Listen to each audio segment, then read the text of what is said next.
First of all, thank you very much indeed for the invitation to speak. It's always a pleasure to be invited to share a passion with a group of interested people.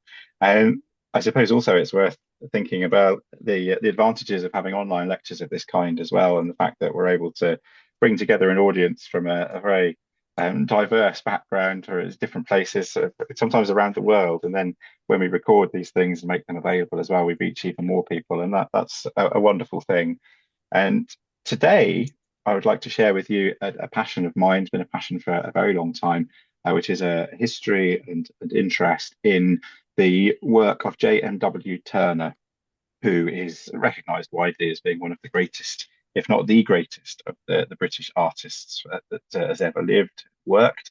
A truly prolific individual, producing literally thousands of sketches and watercolors and oil paintings during the course of his lifetime. And obviously, we could fill, people have filled volumes and hours of lectures with different aspects of Turner's life and work. But particularly today, I want to focus on the work that Turner conducted within East Anglia. So, as you heard from the introduction, I'm a heritage consultant by day and an art historian by night, as it were. And one of my sort of private and personal and increasingly professional interest is in the work of Turner. I grew up in the West Country and became familiar with his work in Devon and Cornwall during the course of my A-level studies when I was studying art back in the 1990s. And when I relocated to East Anglia in the early 2000s, I was very pleased to find that there's a whole series of exquisite watercolor images which Turner produced along the East Anglian coast. And it's that particular tour and the sketchbook that he produced during that particular tour and the results of that tour that I want to share with you this evening, because that one episode in his life really is a microcosm of much of the wider work and the different artistic enterprises, if you like, that he was involved with throughout his career. So, during the course of this evening, I will assume a general background level of knowledge about East Anglia and its geography. I was realised as I put the slides together, I should have included a map, but I will try and describe some of the locations as we go as well. But just to begin with a bit of a biographical background, really, for Turner himself, this year is a particularly important year as it marks the 250th birthday of Turner. You can see here one of the very famous images that we have of him. This is a self-portrait from 1799. And as you can see from the top of the slide there, his date's 1775 through to 1851. And that's a lifespan which spans an incredibly important part of the history of Britain, both in terms of artistic and intellectual developments, but also, as we'll see during the course of the evening, in terms of the emergence of an interest in the past and an interest in the British landscape, and also the industrialisation of the country, which was occurring during this period as well. And these are all different factors which Turner reacted to and which he incorporated into his work. And the fact that he is so well renowned still, I think, is a strong testament to the quality of his work, but also to that nuance of his work as well, which captures the imagination and captures the spirit of those who view his work and appreciate it. There's something very visceral about a lot of his images that really connects on a very instinctive level, or at least I find that that's the case. Um, Turner has long been celebrated as a national icon, hero, if you will, and that is something which began fairly soon, but it began during his lifetime to a certain extent, as we'll come to, but began fairly soon after his death. He began to be celebrated, and that's something that's continued to the present day. I put these in today because, again, we're here because of the 250th anniversary, but in the 200th anniversary of his birth back in 1975, a set of commemorative stamps were produced before my time, but 4.5p for a stamp seems like a pretty good deal to me back there in the mid 1970s. And so we can see again, the fact that his work is being celebrated in a variety of different media there. Jumping forwards in time, we come to 2014, the famous film Mr. Turner, starring Timothy Spall. Again, a Hollywood biopic of an artist. Again, there aren't many of those that get produced. And again, if this is a measure of celebrity and recognition, then having a film is measure of that. The film itself, those of you that haven't seen it, is well worth looking at. It's very much a study of Turner the man as opposed to Turner the artist, and so focuses much more on him as an individual and his character and his interrelationships with other people than it does necessarily on the paintings themselves. And again, is a fascinating insight and based upon biography and contemporary accounts. So well worth a watch. Jumping through time, of course, still further to In Our Time, which is reaching its end with Melvin on Radio 4. But so famous are Turner's works and so well known are his paintings that it was possible to have an entire radio program, an entire episode about the Fighting Temeraire, which is one of Turner's most famous paintings. And of course, this is a medium which is non-visual, and yet they were still able to fill 50 minutes of airtime with a discussion about a painting that no one could see. And so well known his images that people were able to keep up with that discussion. And again, this fact that people can pick up these images and talk about them, and everyone knows them well enough or is familiar with them enough to be able to have those conversations, is a testament to the recognition that Turner enjoys, and some of his works in particular. Of course, as well, from 2020 onwards, it was possible for us all to own a Turner of our own in the form of the £20 note. And so again, the new design that was produced for the £20 note, featuring that self-portrait, which I showed you at the start, with then an inset of the Fighting Temeraire over Turner's shoulder and a beautiful sunset captured there as well. Again, if we're looking for recognitions of national icon status, if you like, then appearing on a banknote is right up there as a measure of that. And again, Turner has ticked that box too. And then, of course, we continue to see a plethora of books and exhibitions about Turner. One of the more significant, which is about to start and opens tomorrow at the Tate Gallery, is Turner and Constable, looking at the two major artists of the late 18th and early 19th centuries, born a year apart. Constable is a year younger than Turner, and occupying the same profession, but with very different backgrounds, very different approaches to their art, to the depiction of landscapes particularly, and presented as rivals. But then at the same time, the pair of them had a lot in common, and both approached the artistic world in different but contrasting and complementary ways. And when I'm working in East Anglia in particular, obviously Turner, not an East Anglian, and Turner is born in London and raised in London. It's very much a city boy and the son of a barber, whereas Constable, by contrast, is very much a son of the Suffolk gentry. His family own the mills, and he is well established as a member of the local population in South Suffolk.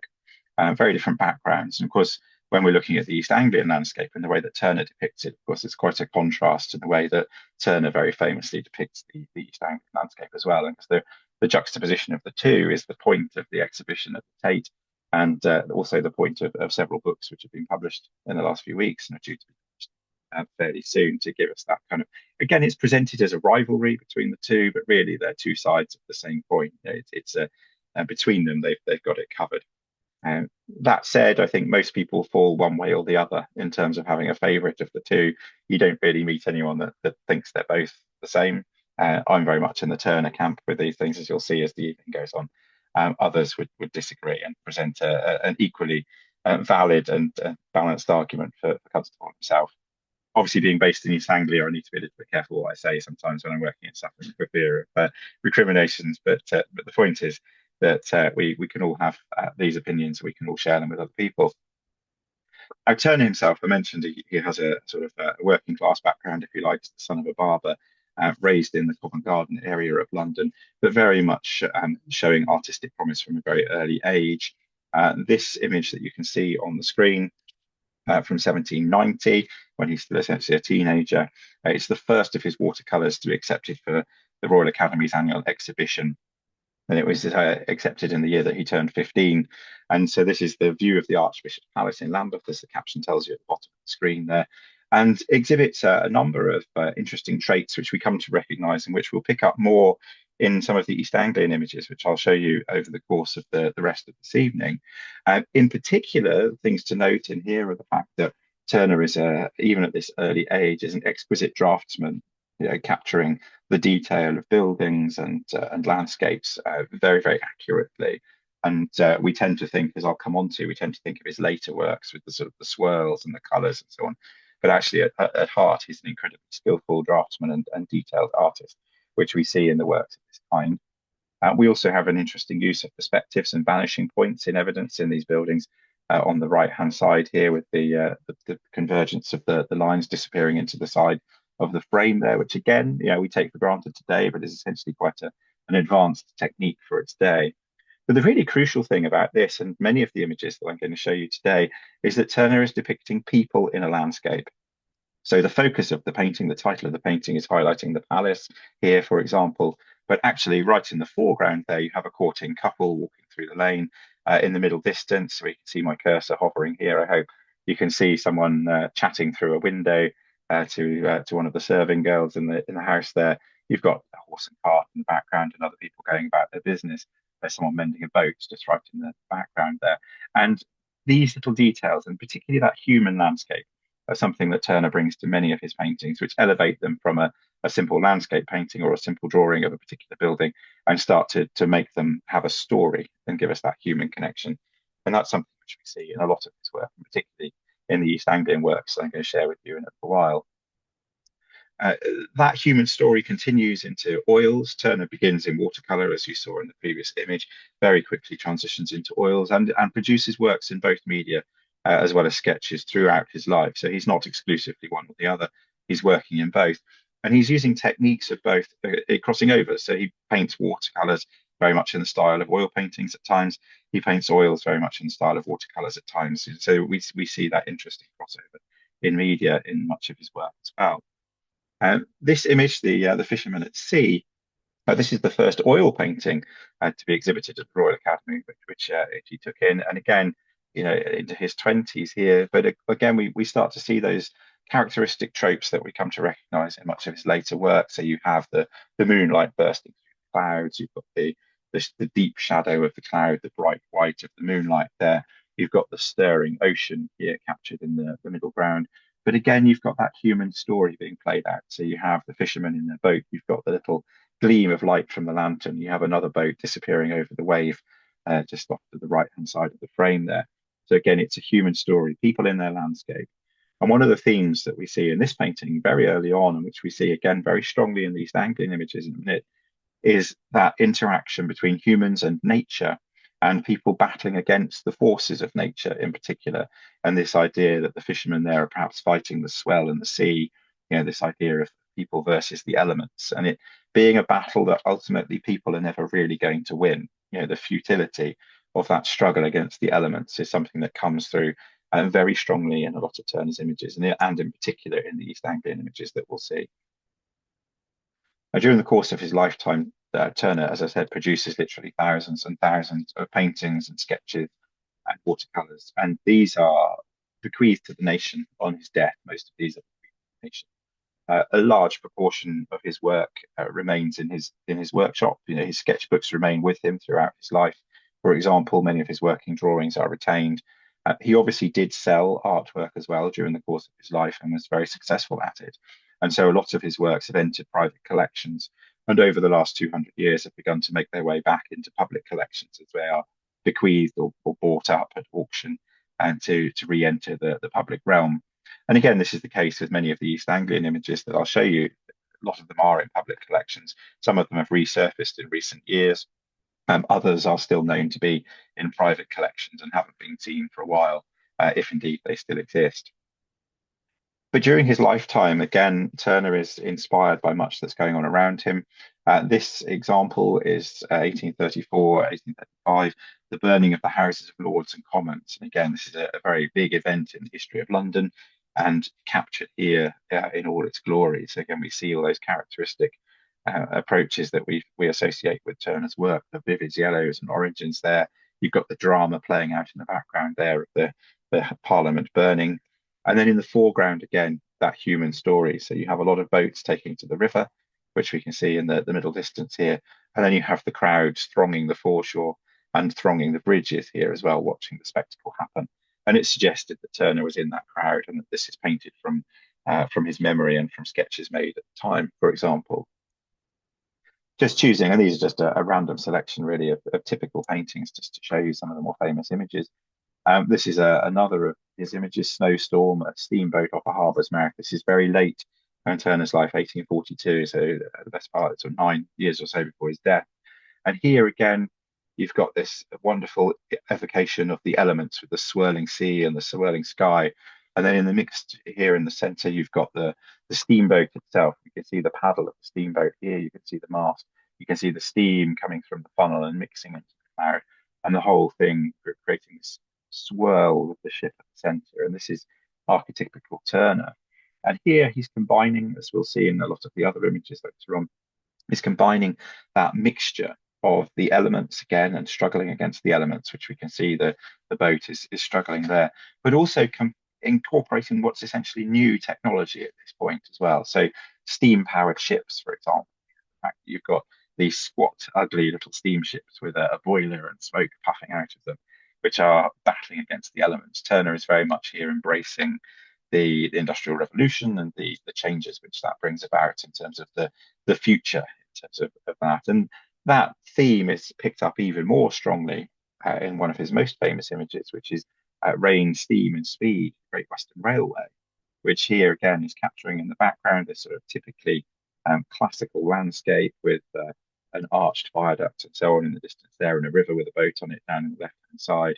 And then in the right-hand side, you have the viaduct screaming into the foreground. Again, this use of perspective there, with a steam train hammering down it towards the viewer. And again, this is very much evoking the weather in the background, the elements in the background, but also the power of steam, the power of industry, and the direction of travel, quite literally, in terms of the technological developments of the nation which are occurring at this point. In fact, you have that steam train hammering towards the foreground there. Echoes there as well of some of the early cinematograph footage that we have of trains arriving in the station and frightening the viewers and thinking that the train was going to leave the screen again. Again, we've got these ideas of technology and progress being captured here. So Turner is very forward-looking in many ways in terms of his embracing of technology and looking to the future. And he's very interested in that juxtaposition of the traditional versus the industrialized. And in many ways, that's a contrast to the approach that we see in Constable's work, which is taking place in the same sort of time period, which is very much looking backwards towards the evocation of the English rural landscape, which is at this point in time disappearing in reality. Now, Turner himself, obviously, that's just a very, very brief selection of literally hundreds of works that I could show you, but they capture very much the character of what we come to associate with Turner's work. Those big canvases with lots of colour, lots of swirls, very much an impressionistic style to the rendering of the scenes that he's painting. Turner himself, in his own lifetime, as I said, he was a very successful artist in his own right, widely regarded, well recognised, commercially successful in lots of different ways, particularly with the larger oil painting commissions, but also, as we'll see, with smaller watercolours and the engraving market that came with those. He was revered by many other artists, and obviously this painting on the screen here is showing you a portrait of him at work at the Royal Academy. This is late in his life. It's a very typical view of Turner with his great coat and his top hat, painting away on what's known as Varnishing Day at the Royal Academy. So Varnishing Day is the day where they put the finishing touches to the paintings they're exhibiting, just to finish them off, and then they are varnished for exhibition. And so again, we have that very positive view of Turner being depicted there. But like all these things, he also had in his lifetime, he had his critics as well, that not everyone was a fan. Not everyone liked his work. Not everyone necessarily understood what he was trying to do. And the contrast between what he was trying to do with others like Constable and like others of the same period were very distinct, such that we have this contemporary cartoon. This is a cartoon which is drawn in the same year as the portrait that I've just shown you, with the Varnishing Day. And this is a caricature of Turner painting one of his pictures, as the caption tells you. And here you can see the diminutive figure of Turner himself, a short man, painting, and you can just make out on the screen there the word yellow written on the bucket, and he's using a mop. And the suggestion is that he's mopping all this yellow paint onto the canvas to undertake his work. So again, you have sort of both ends of the critique there. And we also have diary entries of contemporaries and so on as well, which give you that sense of how Turner was regarded. So Benjamin Robert Hayden, who's another artist of this period, in one of his diary entries, his diaries are hilariously catty, we should say, about all kinds of things. But the quote that he has for Turner's painting, you can see on the screen here. Turner's pictures always look as if painted by a man who was born without hands. And having contrived to tie a brush to the hook at the end of his wooden stump, he managed by smudging, bungling, scrawling, twisting, and splashing to convey to others a notion of his concepts. It's horribly rude in terms of trying to describe what's going on. But together with the caricature that I've just shown you, it captures the fact that there are differences of opinion there about what Turner's trying to do. And I think in many ways that's something that we see with many individuals who are essentially ahead of their time, or who are attempting experimental, cutting edge, new techniques, new approaches to the rendering of traditional subjects and so on. I think that's fair to say. And I think in hindsight, people can see that Turner was very much ahead of his time in many different ways. But those critiques really just serve to highlight the fact that Turner himself, in his lifetime, unlike some other artists, was incredibly successful, partly because he was so talented, but also because he engaged sensibly in the emerging arts market and in business enterprises, which would allow his art to meet numerous different levels of market and buyer, essentially. And so he was a very commercially minded individual, as well as a prolific and talented artist. And so what I want to do with the East Anglian tour specifically is use that to focus on one particular aspect of Turner's life and work, if you like, because we are familiar with the big paintings, the famous images that you see hanging in the National Gallery, hanging in the Tate, and so on. And obviously those represent the pinnacle of the oil painting part of his work, but they are only individual commissions. Some of them were never sold, and they're a very small fraction of the vast majority of Turner's work. And as I mentioned, the Turner bequest, which was made on his death to its house at the Tate Gallery now, comprises thousands and thousands and thousands of pages of sketchbook drawings in particular. And those are then complemented by lots and lots and lots of watercolors and oil sketches. And it's a pyramid. So you have a lot of base work in the sketchbooks, and it gradually works up and up towards the finished pieces. So we have fewer and fewer finished pieces as we get towards the top of that pyramid. And the point about this is that during the course of his lifetime, Turner travelled prolifically throughout Europe, throughout Britain, and made extensive sketches of pretty much everything he saw. He sketched the weather, he sketched landmarks, he sketched scenery, vehicles, ships, all the things that he saw, he was constantly drawing.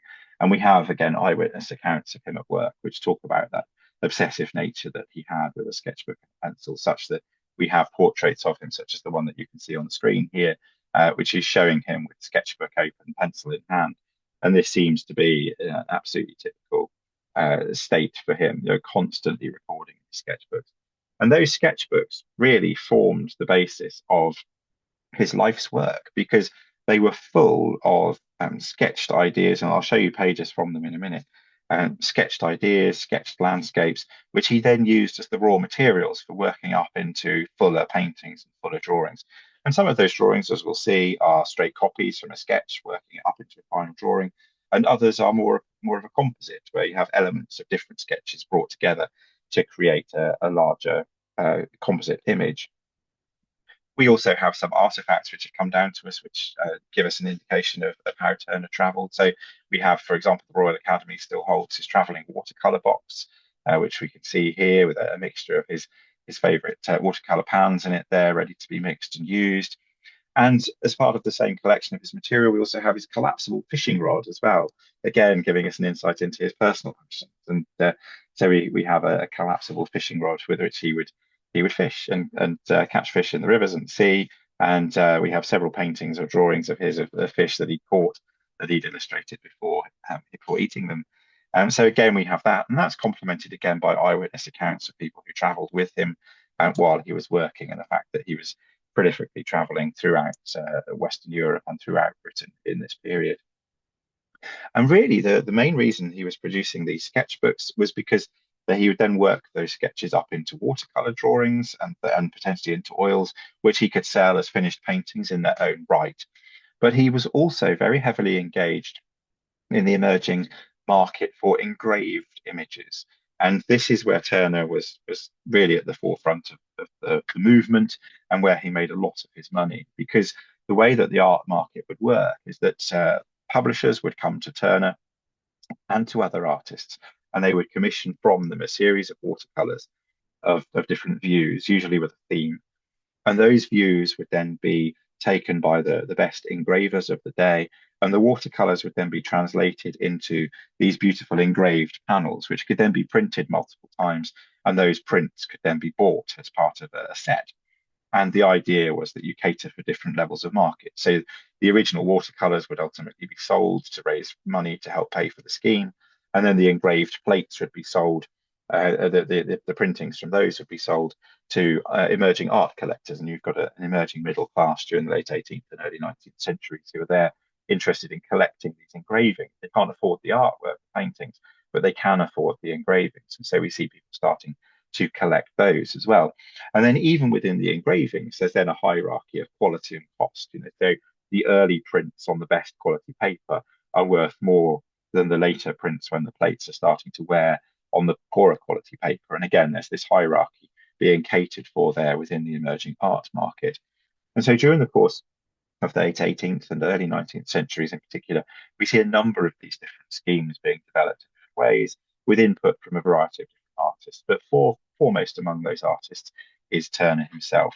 And the material that he collected when he travelled in East Anglia helped to produce a series of images which fed into several of these different schemes as we'll see.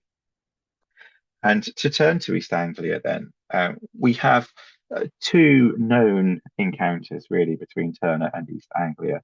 The first of them is captured in this sketchbook here that you can see on the screen, just a couple of pages, which is a sketchbook in which Turner recorded the King's visit to Edinburgh in 1822.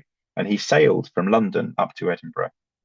And in the course of his passage past the coast of East Anglia, made these two little pages of sketched, essentially running sections. So the way you read them, again, hopefully you can see my cursor on the screen. The way you read them is sort of across almost like a heart printout, where you're just following the line across the screen. But really, it's a cumulative section. So you've got the line of the sea at the bottom and the line of the cliff top at the top. And then there's little annotations. So here we've got Orford Castle is annotated, just protruding here. There's Orford Church, for example, and here it just says the word wood. Then you've got a lighthouse here and another lighthouse there, for example. Just these little tiny sketched coastlines. This one is labelled Southwold, which again is on the Suffolk coast, just a little dip in the coast there. Lowestoft is shown at the top right here. Hakefield, where it has a very famous church tower. And then we move towards Great Yarmouth, this little sketch of Great Yarmouth. And this little figure here we'll come back to. This is the Britannia Monument. We'll come back to that at the end.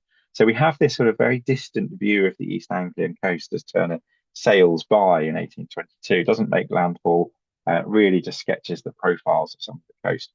And this then encourages him to come back, because around this point, he's brought into a scheme which is called the Picturesque Views in England and Wales. And this is a scheme that's put together by some publishers, by Charles Heath, as you can see on the screen there. And he approaches Turner and other artists, but particularly Turner in this instance, and wants him to produce a series of these watercolour images, which can then be engraved as part of this series, Picturesque Views in England and Wales. And in order to fill the pages of that series, Turner travels prolifically again throughout the countryside, producing images which can then be turned into these engravings. And it's as part of this work that Turner then visits East Anglia in person. And we have one sketchbook of his that survives, and this is it, which is the Norfolk, Suffolk, and Essex sketchbook, thought to be completed in 1824. So a couple of years after he sailed past the East Anglian coast, he comes back and he visits the East Anglian coast. And we can work through the pages of the sketchbook, and we can recognise different sites and places along the East Anglian coast. And the fact that the Tate Gallery, who hold all of these sketchbooks, they photograph all of the pages now. So one of the things you can do on the Tate Gallery website is to select sketchbooks of Turner's and essentially flick through the pages. So it's possible to choose any of his sketchbooks now and to turn the pages and see how he used them.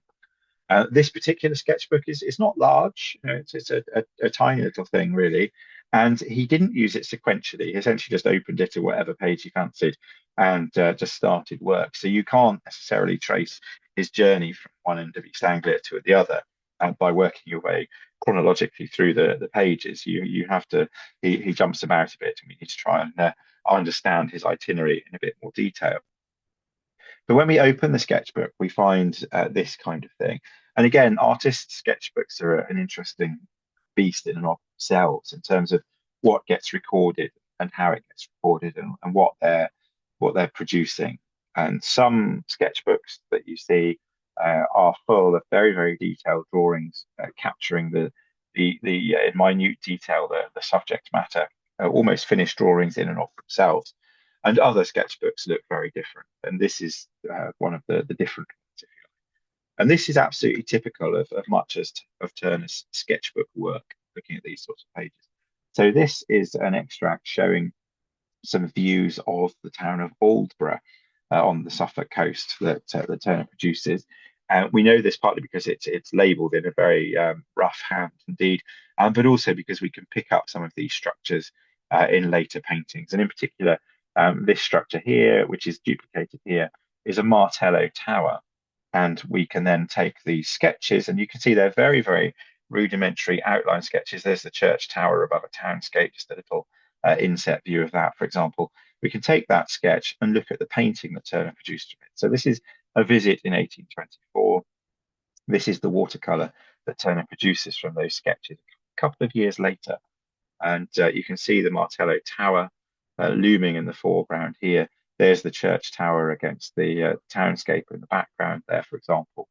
So you can see how we can start to understand something of Turner's memory and how he's using those sketched notes to then jog these memories in his mind. He's clearly got, a very, very good visual memory indeed for what he's seen and places that he's been to.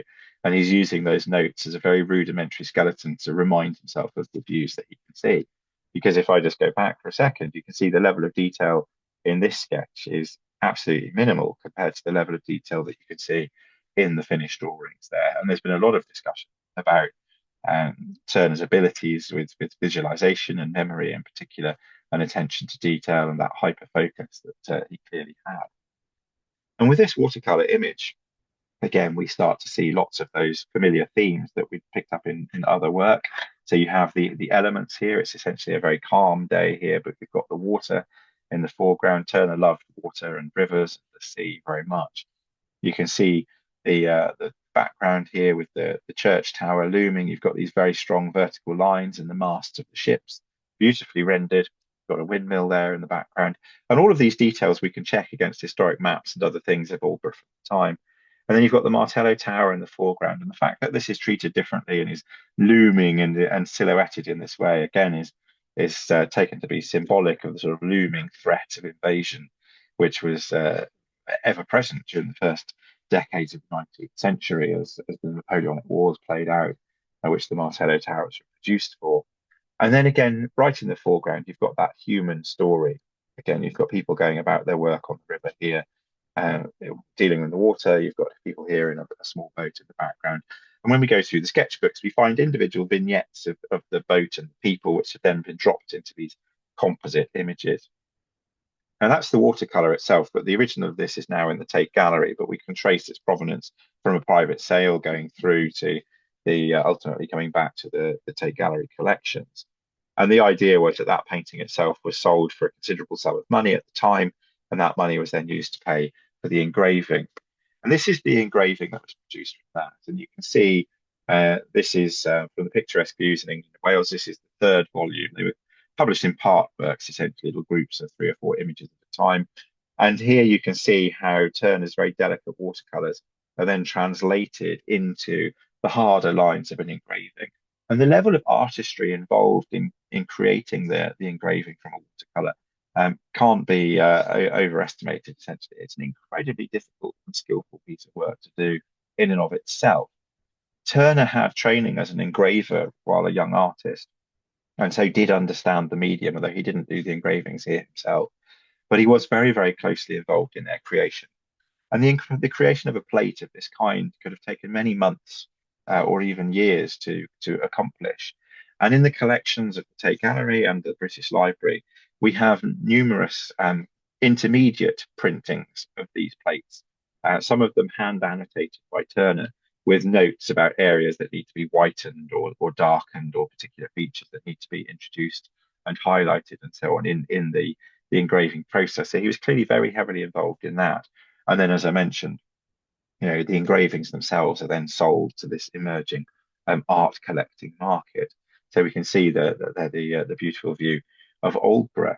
Now, I mentioned Turner only visited there once, but he then produced a number of other images of Aldeburgh as well. And so that was the first that I just showed you for the picturesque views. This is a later watercolor. This one disappeared into a private collection and hasn't been seen for a long time. So this is a very low resolution scan from a printed book from the early 1980s. But again, is showing you that same composition with the church on the hill in the background. There's the Martello Tower, this time in the background. And the story of this image is a ship being pulled up onto the sands with pack horses and people unloading the cargo of the ship and taking it off to the town in the background. So again, this human interaction with the landscape is right at the front of this particular image.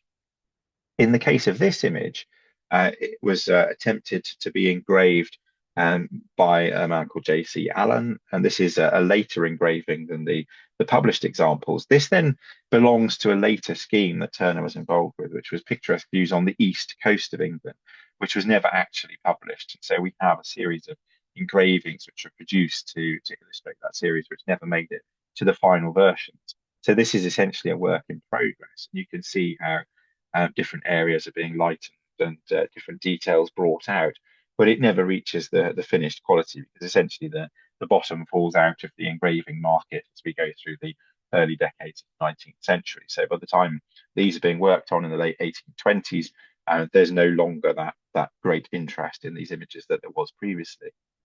But again, you can see how the story is being captured and unfolds before your eyes.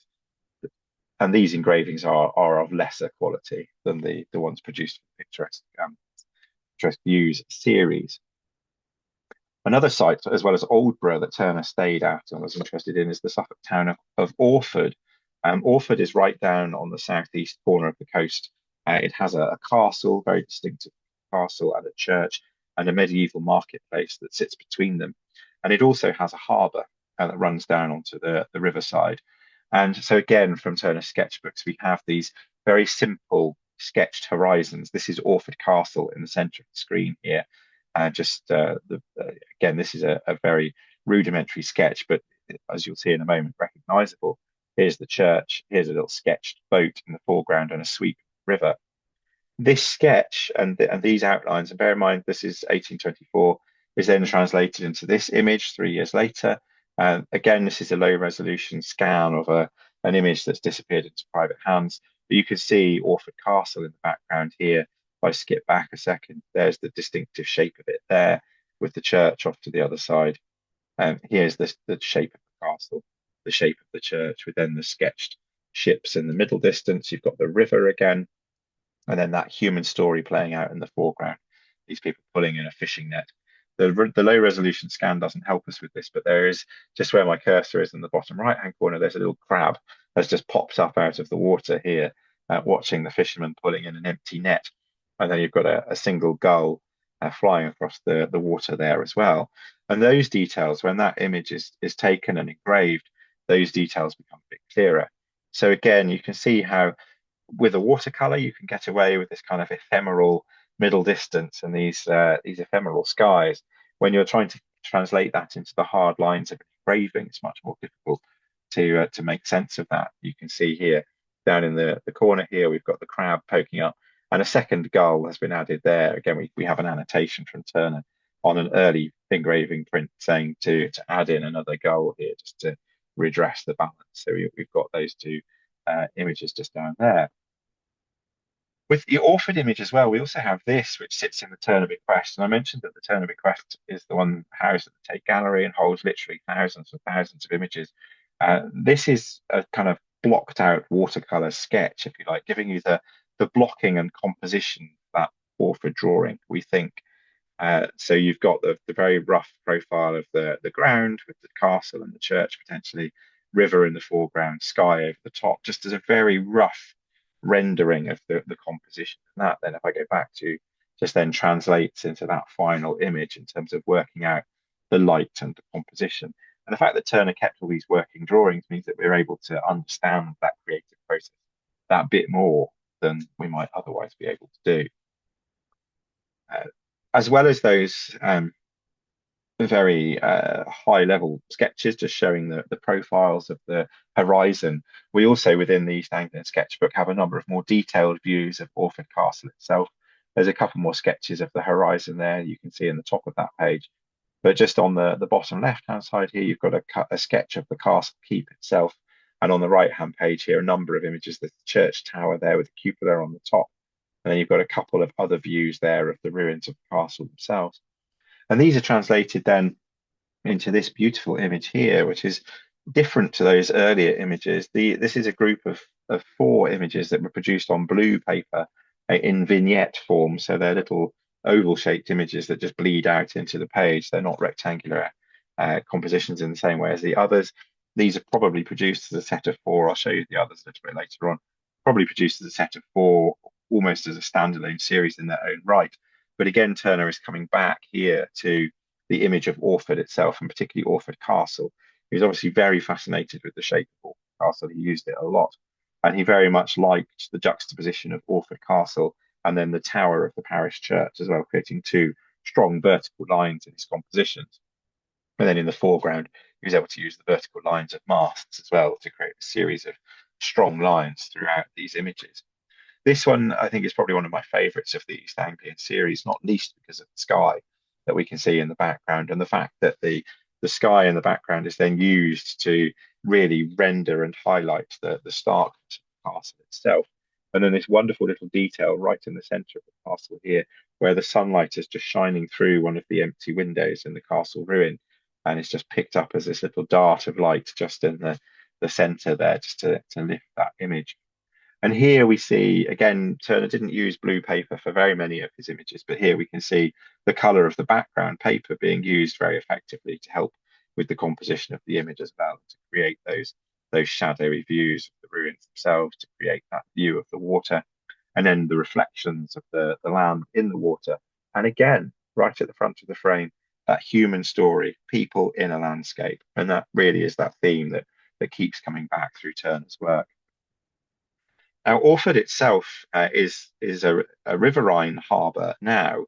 It's set inland behind a sandbar, a shingle bank, which has created a river that runs past Orford itself. And so the other side of the shingle bank is then the open sea of the North Sea. And this is one of those points where a map would have been helpful, but I'm sorry, I didn't include one. But on the outside of that shingle bank, in the sea itself, we have a place called Orford Ness. And Orford Ness is is very much the end of the world in terms of the feel. You know, you go right through the marshes of the Suffolk coast out onto this shingle spit, and it gradually just disappears into the sea. And the Orford Ness itself is adjacent to Orford town, but has a lighthouse, or has a pair of lighthouses at this period, which line up. And the idea is that you line up the 2 lighthouses, and that allows you to navigate around the shingle spit. And so within the pages of the East Anglian sketchbook, we have this view at the bottom page here, which is showing the view from Orford, from the quayside that we've just seen illustrated in these last few pages. You've got some of the bollards on the quayside here. You've then got these lighthouse and the low light in the distance, this pair of lighthouses at Orford Ness.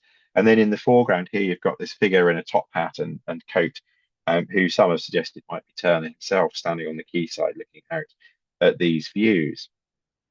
And Turner was clearly fascinated by the Orford Ness lighthouse in particular, but lighthouses in general. And when we look at his work, and I've mentioned earlier on, right from his earliest teenage paintings, there's a really strong theme in his work of people versus the elements, and particularly people fighting the sea, people fighting against the storms and so on.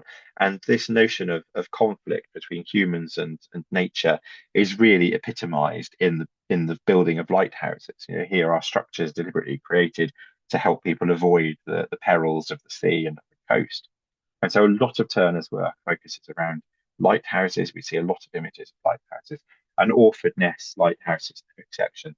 So here we have quite a detailed sketch. Orford Ness lighthouse itself, it should be said, fell down and was replaced by a later lighthouse. So this is a historical document in a sense as well. It captures the earlier incarnation of the lighthouse, which is now lost to us. More recently, Orford Ness Lighthouse itself has been dismantled as it was facing coastal erosion. So it's now completely gone. But we can see the sketches and they then translate into watercolours like this. And this is, again, this is 4 years after he visits the site. He produces this image, and this is watercolour. So you've got the Orford Ness Lighthouse in here. There's the low lights, this pair of lighthouses that line up. And then right in the background of this image, just where my cursor is, again, you can see Orford Castle and the church. Again, this little juxtaposition of the two towers that he likes to reuse over and over again. And the human story is right in the foreground. Here are the people.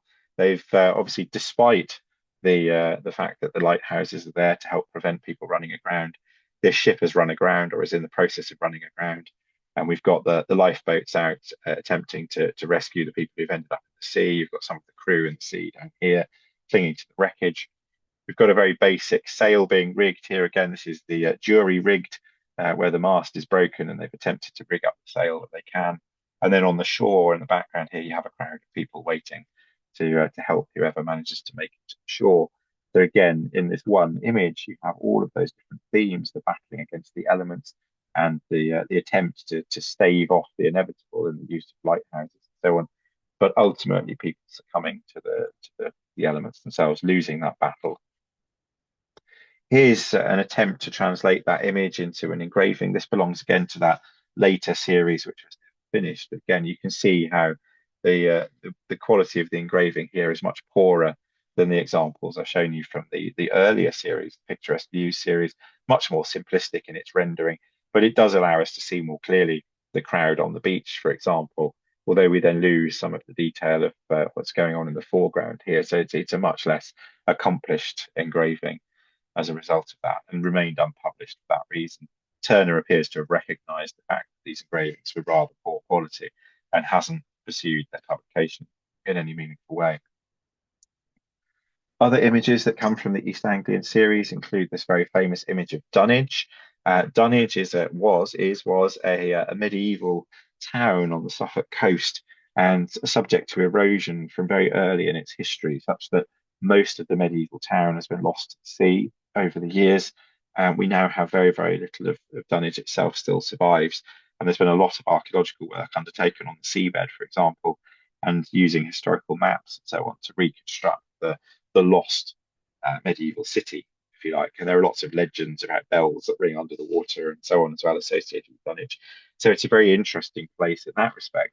And we know that Turner visited it on several occasions in his sketchbook. We have lots of pages of different aspects of Dunwich recorded in the sketchbook. And in particular, I think, because Dunwich as a settlement, again, encapsulates this idea of people fighting against the elements and losing. So it's not just a single ship being wrecked in this particular instance, it's an entire town that has fallen into the sea and been eroded away, that has been lost to the sea. And I think that that concept appeals greatly to Turner in terms of the struggle between human civilization, if you like, and the intractable forces of nature. That said, this particular image again captures that human journey.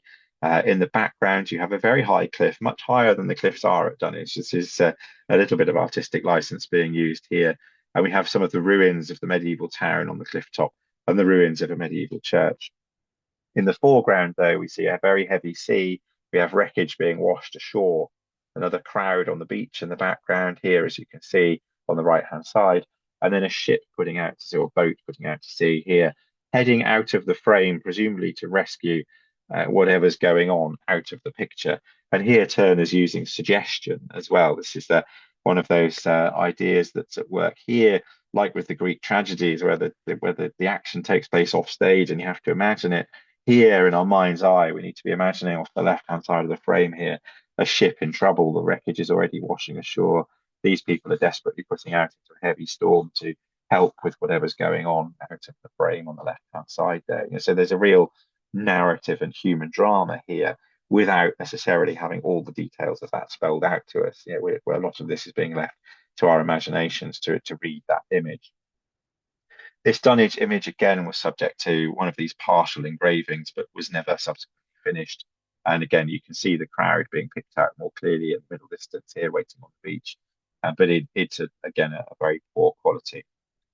One of the things that is really interesting about this image, though, is it highlights the degree to which Turner would create a composite view and would create an artistic interpretation of a landscape.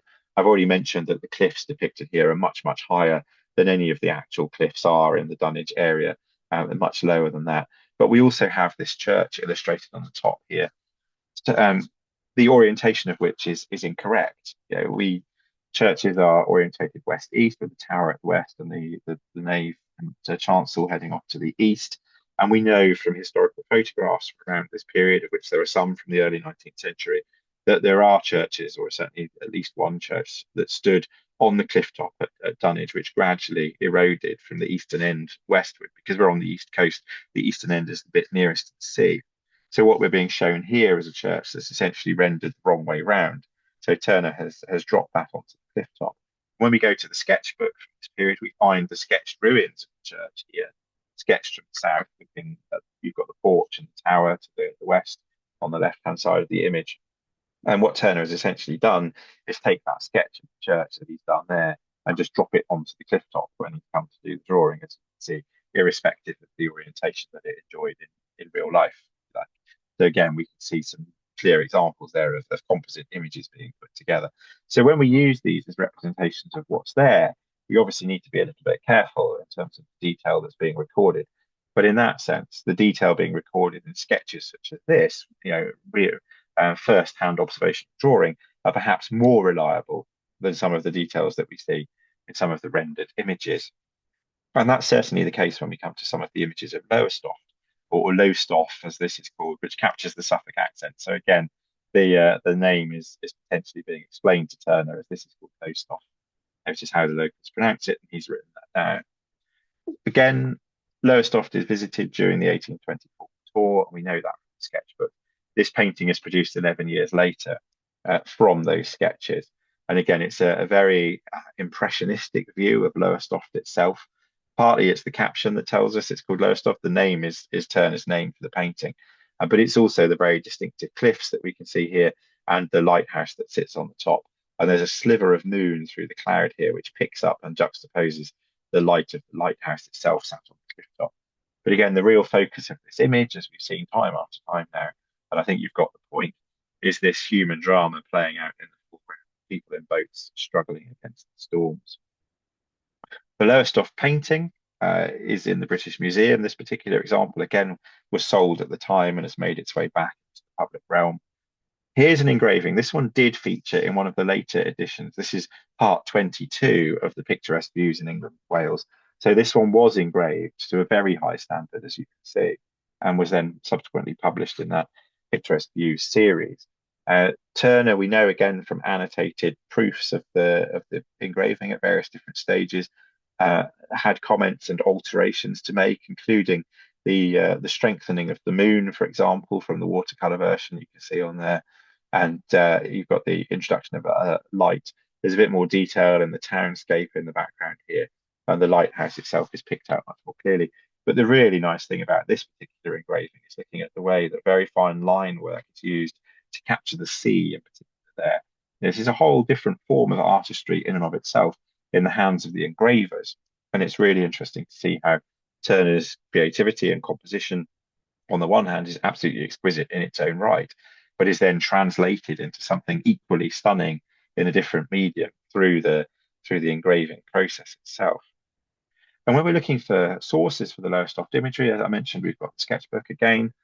Here is a very characteristic view of Lowestoft, which has cliffs at its northern end, on top of which sits a lighthouse. So we see this landscape being produced. Here is another of the Lowestoft images. This one very, very recently has come back into the public realm in the Whitworth Gallery in Manchester. Was in private hands for a very long time and was bequeathed to the nation as part of the in lieu tax scheme. A lot of the paintings have been given as part of an inheritance tax purpose. So here again, we can see a slightly different view of Lowestoft this time with a zigzag of lightning in the background here. There's the lighthouse again up on the top of the cliff, and here again the wrecking of the ships in the foreground taking place. So this one relatively new to the public realm again, and wonderful to see it after all these years. We live in hope that some of the others I've mentioned so far that are still in private collections might reappear in this way. The details of the Lowestoft drawings come out through these sketches. Here's a close-up view of Lowestoft Lighthouse drawn from the street, essentially, and we can see the heraldic devices which are on the front of the lighthouse itself being recorded there. And we've got this little vignette in the corner here again of the lighthouse sat on the shoulder of a cliff with houses down below. So the cliff is high with the lighthouse, and there's seashore housing just on the ground below. And that view translates into another one of these beautiful oval vignettes that we have here. This again is a view of Lowestoft Lighthouse just sat on the cliff top with the housing down below, exactly like that little inset drawing with the moon and the sea in the background there. And again, this is a partner to that Orford image that I showed you earlier with the light shining through the castle as part of a little separate group of these little vignettes on blue paper. So you can see how that one trip to Lowestoft in 1824 then produces at least 3 different images which are used in different ways, featuring in different schemes. And it's that idea that the sketchbooks that he keeps in his workshop then continue to be mined for raw materials to create these new images. Another of these vignettes, there are 2 more to complete the set of 4 that I mentioned. One of them is what is known here as Hasborough Sands or Haysborough Sands, which again painted about the same time, same coloured paper and so on. This one shows the coast at Haysborough, Happisburgh as it's spelt, which is up on the northeast coast of Norfolk. And it's very famous for its erosion, and particularly with lighthouses eroding and the cliffs eroding. And so again, like Dunwich would have been another site that was of particular interest to Turner, although this is a much more tranquil scene that's presented with here. So again, in the background, we have the lighthouse on the cliff tops, and in the foreground, much more akin to that Aldeburgh image with a ship being pulled up onto the shore and potentially unloaded, which what we seem to be seeing going on in the foreground here. So this one doesn't have that struggle against nature vibe, as the Lowestoft and Orford examples didn't have either. These are much more serene, kind of typical picturesque views rather than necessarily being the kind of evocation of storms and struggle. This one is the note you can see on the bottom here, appeared, it's in a private collection still, but it appeared at auction in 2003 when it sold for nearly £66,000 for a single image, which is about 15 centimeters high, the actual painted part of this image. It's a tiny little thing, but incredibly expensive if you want to own one. The final of those 4 images again is Great Yarmouth here as well, with Great Yarmouth fishing boats. Again, this one is now in a public collection. It has been formerly private. And again, we can see just a very typical serene marine view here with people going about their business. There's a windmill in the background as we see in Great Yarmouth itself. There's a little bit of detail, but if it weren't for Turner's own identification of Great Yarmouth fishing boats in his own hand on the bottom of the page here, we wouldn't necessarily recognise this as being something. But when we go into the pages of the sketchbook for Great Yarmouth and the pages that are recognisably Yarmouth, we find lots of little sketches of people on the quaysides and ships with rigging and so on that he's obviously observing on a little detailed basis, which are then being pulled together and being composited into these particular images. And Yarmouth is one of those places that really appealed to Turner, and it obviously stuck in his mind for a number of different reasons, not least because of the strong connections that we see with Nelson. And another of the themes that really runs through Turner's work, as well as his love of the sea, is really his love of the British Navy and the naval might of Britain. And Turner's grown up during that period of the late 18th and into the 19th century, where we have those naval wars taking place. We have then the Peninsular Wars taking place, and so the militaristic side of Britain in this period is very much at the forefront of what Turner is thinking about. And this is something we can read very strongly into this image of Great Yarmouth, which again Turner painted a couple of years after he'd visited and made sketches. And this is a view looking across Yarmouth. So again, we've got the town off to the left here with the windmill that we've seen in other shots, and the churches in the background. In the foreground here, you've got someone trying to dry their washing on the hillside, and a couple of crossed herring. Yarmouth is a fishing town thriving on the herring industry, and the fact we've got herrings depicted in the foreground there is a visual reference to that. But really, the focus of this image is this structure here, which is known as the Britannia Monument, and it's a memorial to Horatio Nelson, and it's constructed in the late it was 1817, 1818 period. It predates Nelson's column in Trafalgar Square, and so it's one of the original Nelson's columns, if you like, built in Yarmouth. Norfolk is Nelson's home county, and it's built to celebrate his naval victories in particular. And the fact that this monument forms the focal point of this painting really is interesting in and of itself, not least because then in the middle distance here in the harbour mouth at Yarmouth, you've got all these ships docked in here. And then across the horizon, you've then got these wider shipping disappearing into the darkness. And it's been suggested that these glowering clouds in the distance might represent the kind of threat perceived from over the sea, which is being held back by Nelson in the form of this particular statue. So we can read different things into it, but certainly the Nelson Monument is something which enthralled Turner in particular. This image, I should say as well, came up for auction in 2016. It's been in private collection. It still is now. This one, as you can see here, much higher price tag than the Happisburgh image. This one, £867,000 for again a small watercolour. It was a shame, but the Norfolk Museum Service, that has a museum in Great Yarmouth, chose not to try and buy this image just because it was too expensive, but also because it was a watercolour, it wouldn't be able to be displayed permanently. It would have to be brought out periodically so that the painting didn't fade. So the decision was made not to attempt to buy this one for the museum's collection, which is a shame. But we did have a modern image of it here produced for the sale catalogue, at least, that we're able to refer to. And this particular image was well known, even though it was in private hands. It was known from the engraved version, which again was published in that Picturesque Views series, and you can see illustrated on the screen here. Now, this is where we also have in the place of Yarmouth, we also have a very brief crossover with Constable as well, because Constable is said to have visited Yarmouth probably only once in his life, despite being born in Suffolk and doing much of his work in the Suffolk border. He didn't really venture into Norfolk very much and appears to have visited once. One of his more famous sea-based images, Turner is very much sea-based, but Constable is thought of more of a kind of rolling farming landscape type artist. But he painted a picture of Yarmouth Jetty, which you can see here in 1822 as a result of his own visit. And this overlaps in time periods with those engravings that Turner is putting together in his own series. And the reason why I mention this is because subsequently, in the later part of his career, Constable also got involved in this engraved market, in this attempt to produce engraved views. And he put together a whole series referred to as the English Landscape series, which comprised 20 or 30 of his own paintings, which were subsequently engraved and published as artwork. And here you can see the finished product there.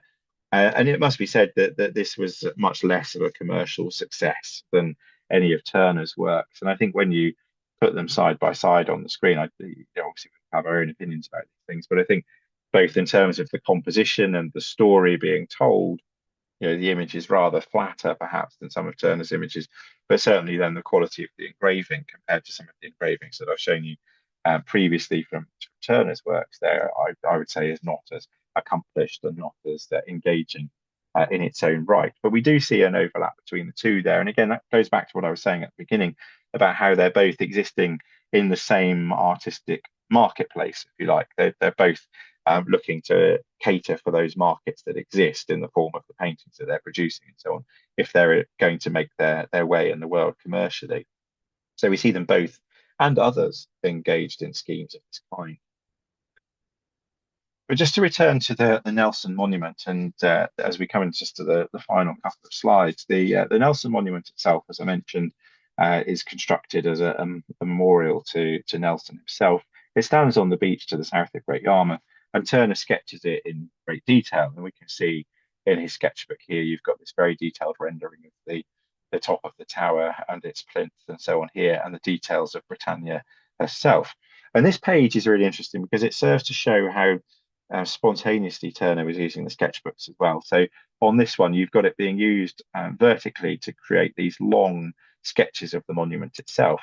But if you flip the page round, you can see that the same page is also then being used to produce these horizontal sketches of the horizon of different aspects of the town as well, including several which feature the monument in one form or another. And again, you go back through some of those earlier images that I referred to, and you can see how this monument is picked out time and time again in some of those images, including in those very early sketched coastline drawings that Turner did as he sailed by in 1822. So the monument itself is obviously of great interest to Turner, not least because of that connection to Nelson.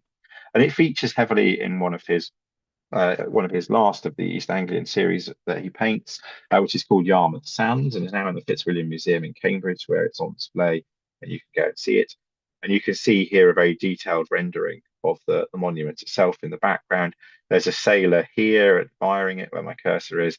And then in the foreground here, you've got a really interesting story being told, because here you have a war veteran, a naval veteran, and entertaining a crowd of onlookers. You can see them here, and laid out on the sand in front of them are these objects here.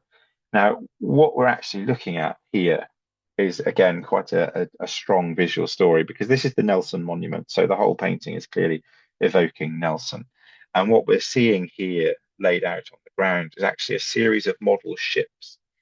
And those model ships are laid out in the pattern of the battle formation that was adopted at the Battle of Trafalgar, Nelson's greatest victory, with this two parallel lines of the naval ships of the line from the British fleet. So if I just skip back, see just these two parallel lines running through here, and then you've got the two parallel lines there and there.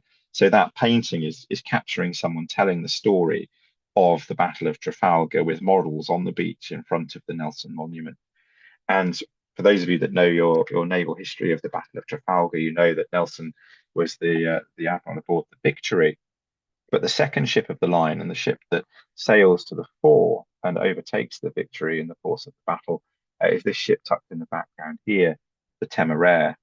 And the Temeraire, of course, is the subject of arguably Turner's most famous painting, the Fighting Temeraire. This being a painting belonging to very late in his life, where it's being taken up the river. It's been decommissioned from the military service and is being taken up the river and being broken up and sold off. And so again, in this most evocative of paintings, there's a lot of artistic license. A lot of the details of this are historically inaccurate, but at the same time, you see many of those themes being brought together, of the old and the new, juxtaposition of the grand old ship of the line and the ugly squat little steam tug in the foreground there, for example, all against the setting of the sun, taking place in the background there. So again, bringing the story back round to those themes that we see emerging. And really, that's the point of what I wanted to share with you this evening, is the fact that right the way through the course of his artistic career, from his teenage years right the way through to his very last paintings, we see those emerging themes coming through: people battling the environment, the strength of the sky, the strength of the sea, that juxtaposition of the ancient and the modern coming together, the one replacing the other. And these are motifs that we see being come back to again and again during the course of his lifetime. And in the details of the East Anglian paintings in particular, we see those themes being expressed regularly through the use of lighthouses and shipwrecks, for example, people being plucked from the sea and flotsam and jetsam washing ashore. But then at the same time, those engravings and the watercolors that they're produced from allow us to understand what's going on beneath the surface, if you like, the powerhouse that's really funding Turner's career in terms of the creation of those thousands and thousands of sketches and the use of those sketches to then create these wonderful works of art in their own right, the watercolours that then feed into these engravings, which come down to us in a variety of formats today. So on that note, I hope that that's enthused some of you, at least for the East Anglian coast, to come and visit and see some of these sites. As I say, the paintings themselves, many of them are in public collections. The sketchbooks are all on the Tate Gallery website, so you can flick through these and any of the other sketches that you wish to do so as well. And then, of course, as I mentioned at the start, the new exhibition opens at the Tate tomorrow, I think, with Turner and Constable in a face-off in the exhibition space as two of the most prolific and important of British artists from the late 18th and 19th centuries going head to head in the same exhibition space. So again, I think we're in for a very exciting time of it in terms of the winter, getting to visit that exhibition and finding all the other things that come with it as we celebrate Turner's 250th birthday this year and then Constable's 250th birthday next year. So on that note, I will say thank you very much indeed for tuning in. And I hope that there's been something there for all of you. And if I can work out how, I will unshare my screen and I'm happy to take any questions that you may have. So thank you. Well, first of all, Richard, I have to say that was absolutely amazing and provided a totally different aspect of what, certainly from my point of view, and maybe others, understood about Turner. Just thinking about how many thousands of sketches he did, which sort of 2, 3, 4 years later, he was able to create these masterpieces. As his memory, I mean, I do lots of minutes and I can write down 1 or 2 words. But, yes. You know, this is a whole different thing. Jenny has put a very interesting question, but just a quick one before you answer that.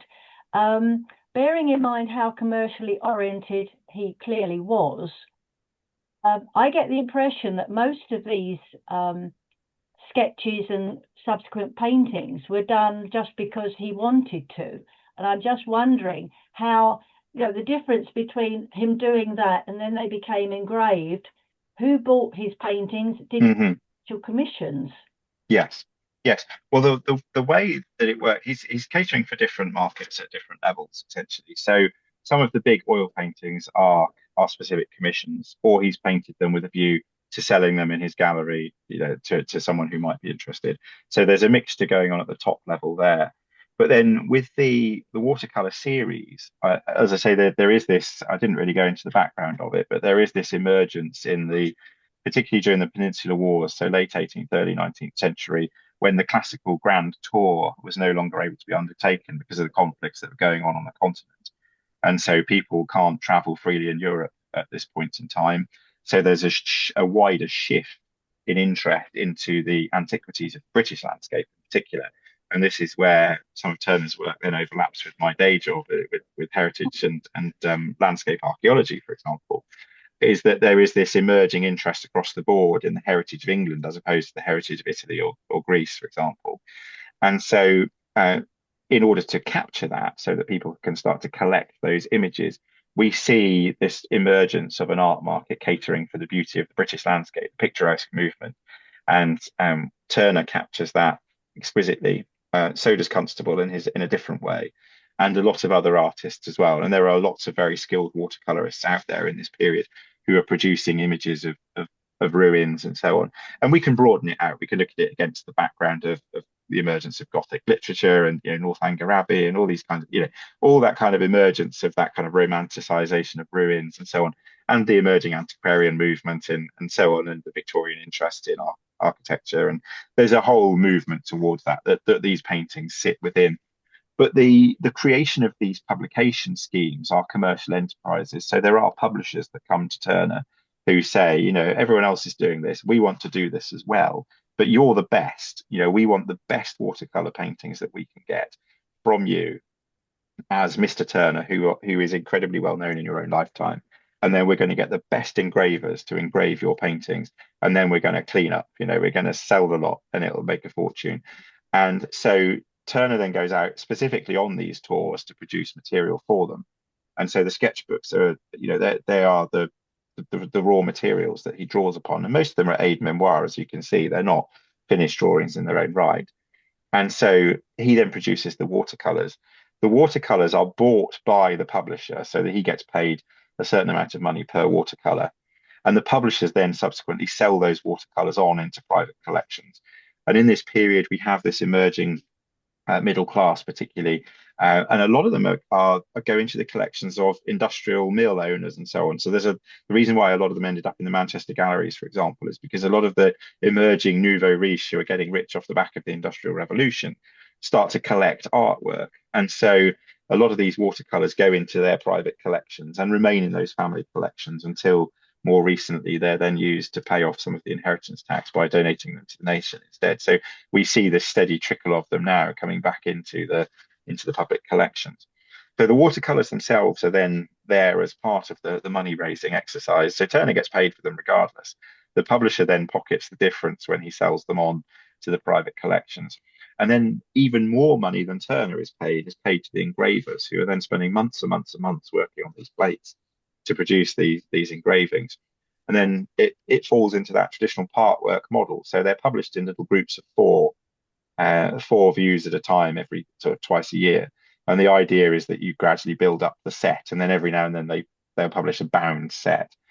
And as I mentioned on the way through, then the quality of the prints varies as well. So you have the heaviest paper and the fresh print, or you've got the worn plate and the poorer quality paper, and so on. And later in his life, when some of these schemes break down and he falls out with some of the publishers and so on, Turner then buys back the plates. He keeps hold of the plates to make sure no one else can make copies of his work. And so we see him buying up all the spares to keep the market afloat, so that they're not all sold off at auction to pay debtors and so on by the publisher. Turner himself buys back his own work to ensure that he controls the market, so he can continue to sell what's a rare item, essentially. So he's really on the money, in terms of keeping that churning over. And this is what's going on in the background, on a day-to-day basis. This is what he's doing, to raise that money, is being involved in these schemes. And he's constantly, as I say, there's this East Coast scheme which he does the paintings for, and they start to do the engravings for, but it breaks down. The scheme doesn't work, and it falls apart. But there are other schemes in other places. So there's another scheme which I worked on as a teenager, looking at in Devon and Cornwall, and there's one on the rivers of England, there's one on the ports of England, and these thematic groups of different images that he produces, which are then engraved and grouped together by different publishers. So it's a real, that's kind of the bread and butter of his income, if you like, is these images that he's producing. That's great. Now, Jenny has asked a very interesting question. His watercolors look like almost like soft pastel drawings. Is that lots of dry brushwork or something else? Was it common at the time? Yeah, well, I mentioned early on that he uses oil paints in a very watercolor manner at certain points in his career, and he uses the watercolors almost like oils at various points when he's sort of dabbing the colors on. Certainly the use of the watercolors, they're then on occasion are touched up with pastel as well. A couple of them, though, that I think the ones that you're referring to on the screen are really relics of the reproduction of the older pictures that I have, because the copies of those ones which are in private hands now are photographs of the originals, which have then been printed in a book in the 1980s, where the printing technology is not that great. And I've then subsequently scanned them from that. And when you compare the quality of the two images, the original to the reproduced one in the book, it is nowhere near. I could have and I didn't, but the second of the Lowestoft images, the one that I told you had recently reappeared.